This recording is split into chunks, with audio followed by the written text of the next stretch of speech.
By chance, I was recently introduced to the ideas of Oswald Spengler, a German intellectual of the early 20th century whose claim to fame is the two-volume work, The Decline of the West. The essential idea of Spengler is that civilizations may be described similarly to organisms, which either thrive, survive, or stagnate and die. Concurrent with this introduction to Spengler, I had been developing an analogy between the life of the West and the parts of a tree. When I encountered Spengler's idea of the civilization as an organism, I realized the analogy may be more universal than I first thought. A healthy tree may mimic the life of the West, but an unhealthy tree may just as well serve as a bleak model for those civilizations that ultimately perished. In this context, I put forward the following simple mental model for Western civilization. The life of the West has three primary phases: its birth, solidification, and spreading, which respectively correspond to a tree's roots, trunk, and branches. The tree of the West has two primary roots, both of which you can probably guess. One root extends deep into the heart of ancient Greece, into the Homerian age and the pre-Greek cultures of the Mycenaeans. Christopher Dawson writes in The Making of Europe, 1932, quote, "It is from the Greeks that we derive all that is most distinctive in Western as opposed to Oriental culture. Our science and philosophy, our literature and art, our political thought, and our conceptions of law and of free political institutions." End quote. The second route extends further southeast into the heart of Judaism and generally West Asia. While Christianity, which has defined the character of the West for nearly 2,000 years, would eventually be recognized as a synthesis of Jewish spirituality and Greek philosophy, it was initially opposed to both its parents in certain aspects. The Jewish people were a first target of evangelization, which in itself creates a certain distance between early Christians and the Jewish people, even if only along theological and political lines. On the other hand, the Hellenic influences in the region of the apostles were still strong.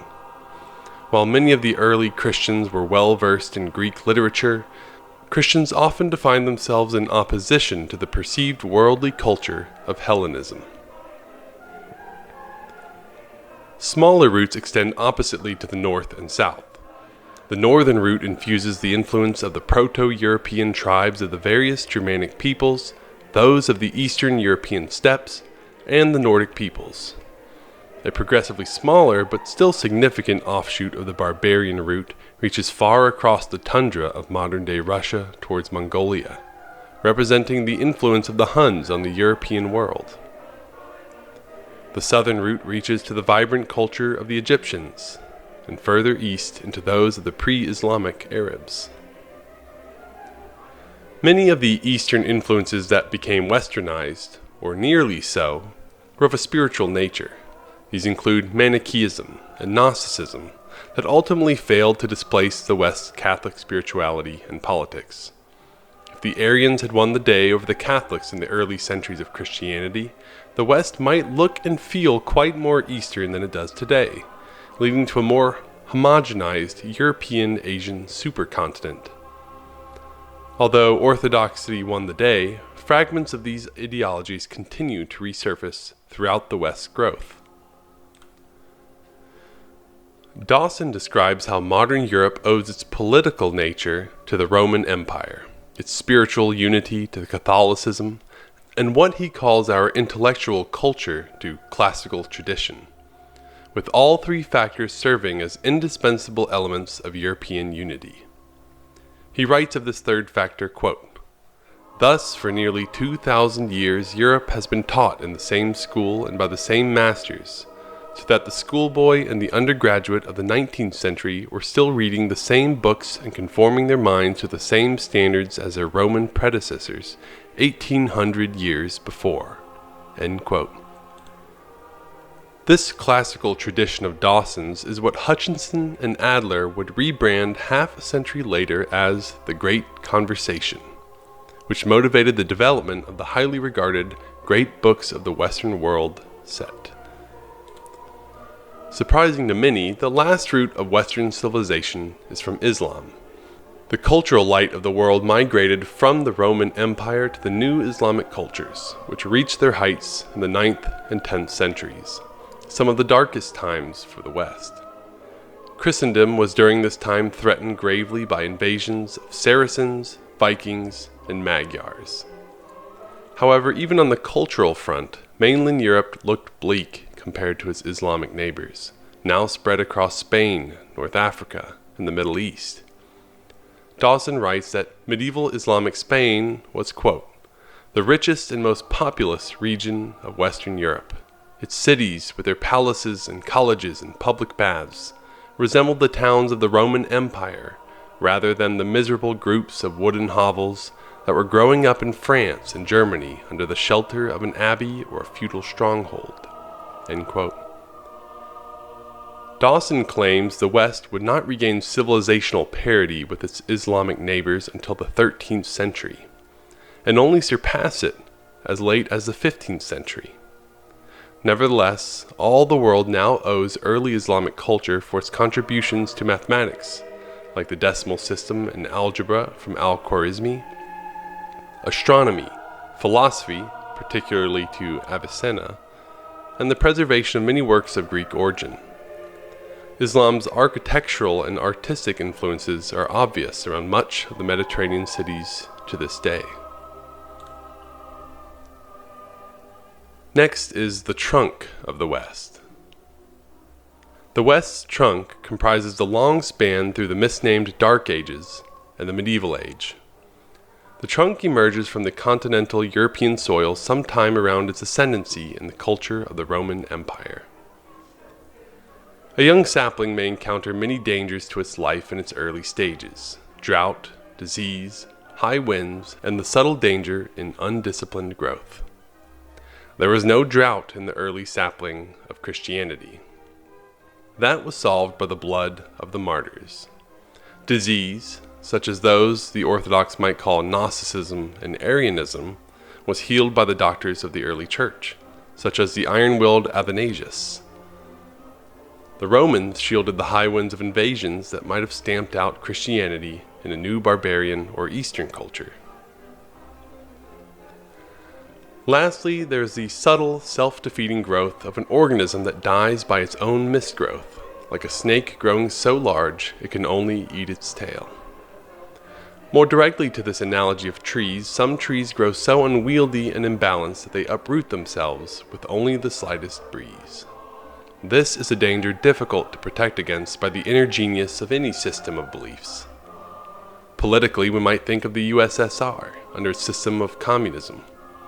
On the philosophical level, many might accuse rationalism and skepticism as leading to their own death in Nietzscheism. As any prolific grower of trees will know, a young sapling is especially prone to orienting itself toward the sun to its own detriment. And so the grower provides a rigid stake to discipline the young tree's growth. Likewise, it's possible Christianity, reaching desperately to its son, God, could have grown in ways only later found to be unhealthy. The extremes of the desert ascetics might have led to an isolated form of Christianity. Instead, the Roman Empire provided the state to the young tree of Christianity. Rome instilled order, hierarchy, and concepts of law in Christianity to keep it from unraveling into a looser spirituality like many of those in Eastern cultures. In a time where communication was more fragmented, any spreading religion might quickly have devolved into 1,000 variations, even if there was a will toward a single orthodoxy. To some degree, this did happen through the fragmentation of the early Christians into the Orthodox group, the Catholics, and the Orthodox, Nestorians, Monophysites, Arians, etc., but the first remained the majority even across large distances in and around the Roman Empire. The various early church councils, the organization of a singularly recognized early text, the Bible, and the election of bishops all positioned Christianity to form a coherent and singular trunk. And even as the stake that Rome supplied to early Christianity was later trampled under the feet of the barbarians such as the Vandal king Genseric in 455 AD, the Christian sapling still stood. Most simplistically, the trunk of Christianity is geographically on the European continent. The cultural reach of the Roman Empire acted to homogenize many barbarians and similar outlying groups into the Roman and later Christian bosom. The Dark Ages might be considered the winter over which the tree of Christianity went relatively quiet. However, in reality, this was a great period of solidification, which laid the foundation for Christendom. Scholars such as Cassiodorus would establish monasteries as the centers of preservation for both Christian and classical Greek works. The world owes Cassiodorus' monastery at Vivarium and its influence great gratitude for the safekeeping and spreading of these ancient works, which very well could have been lost to history.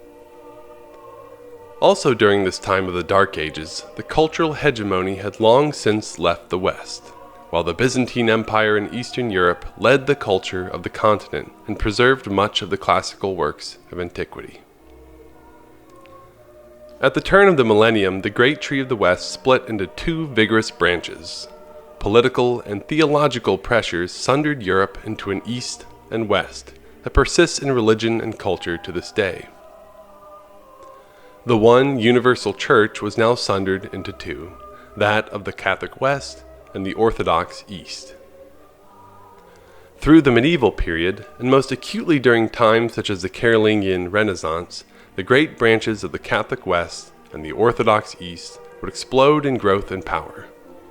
The many kingdoms throughout Europe developed a romantic medieval culture imbued with the ideals of chivalry and noble adventures that would forever inspire art in all its forms. The Protestant Reformation, led by the ideas of Luther, Zwingli, and Calvin, caused another great branching in the tree of Christianity, one orthogonal to both Orthodox and Catholic faiths. This period was one of great turmoil and, to some degree, threatened the health of Christianity itself, as violence erupted over Central Europe. The tree of Christianity survived and still thrived through this new branch called Protestantism, while the Renaissance introduced the roots of rationalism established by Descartes, Spinoza, and Leibniz, and empiricism established by Hobbes, Locke, Berkeley, and Hume. Both rationalism and empiricism dethroned theology as a queen of the sciences, ultimately curbing the growth of Christianity. In the 1900s, Nietzscheism and modern skepticism would declare God as dead, marking the beginning of the decline of Christianity in the West, a period in which we still persist. While the trunk of the Western tree represents a period of ascendancy and solidification of identity, the West expansion might evoke images of a tree's many branches. This expansion of the West occurs through several means, including Christian evangelization, trade, and political colonialism. From the largest branch called Catholicism extended the first growths of smaller branches beyond the confines of Europe and the Mediterranean. The Orthodox world expanded northwards rapidly as its influence to the West was checked by Catholicism and its influence east hemmed by Islam. However, prior to Islam, early branches of Christianity would extend all the way to Kerala, India in 52 AD by the alleged evangelization of St. Thomas. The concentration of Christianity and its intersection with the seafaring technologies of the Renaissance led to an outward pressure of culture from the West. Wealth and Christianity motivated exploration, while the development of better navigation tools made long voyages across the open ocean possible. Spain, Portugal, and France led the first branches toward the New World. Columbus famously brought his Christianity with him to Hispania and the Americas. This period of exploration would mark the third great period for the West, that of influence far beyond Eurasia. The Spanish, Portuguese, and French brought their Catholic faith to the natives of the Americas. Catholicism and continued trade led to the westernization of the natives in South and Central America, leading to the westernized cultures of South America today. North America would become more westernized, largely due to the English colonies founded on the continent's east coast. The Pilgrims brought their Protestant faith to the Native Americans, some of whom had already embraced Catholicism from French and Spanish influences. Horses, hogs, and gunpowder were introduced to the New World for the first time. The westernization of the world did not stop at the boundaries of India and the Americas, however. Though India in some ways famously rejected the West through the peaceful protests of Mahatma Gandhi, India emerged much more westernized after British colonialism, ultimately benefiting under its educational and technological influences. Even more recently, Japan embraced westernization in the aftermath of World War II. South Korea would follow suit after its civil war split historic Korea into communist North and capitalist South states. China, though now considered a power that contrasts the West's hegemony, has also embraced Western elements through trade, namely its modes of industrialization and pseudo-capitalist economy. Thus we find that the branches of the West have, in some way or another, stretched to the farthest corners of the earth. No culture has influenced the broader world so much as that culture that was birthed by toga-wearing Greek philosophers and scrutinous rabbis. Now we find ourselves past the height of the West, and many now melancholically conclude that the West is dying. In the Spenglerian spirit, the West is but another organism that will eventually meet its end. On the other hand, while the West appears threatened to its core by an undercutting of its religious vitality and sense of meaning, the world itself is at a crossroads. Globalism, a dirty word to many and myself, may be inevitable. The West still stands as a major player in global affairs and may yet still define the superculture of the future, the world culture. The great tree of the West must at this point decide whether to die at the hands of its modern self-defeating philosophies or to remember, as in a distant memory, its source of life and vitality that made it stretch out and touch the four corners of the world. Only by this latter mode will the Western tree grow again. If you enjoyed this video, be sure to like, subscribe, and comment down below. Also be sure to check us out on X for daily content, and look at our website at thinkingwest.com for long-form essays. Until next time.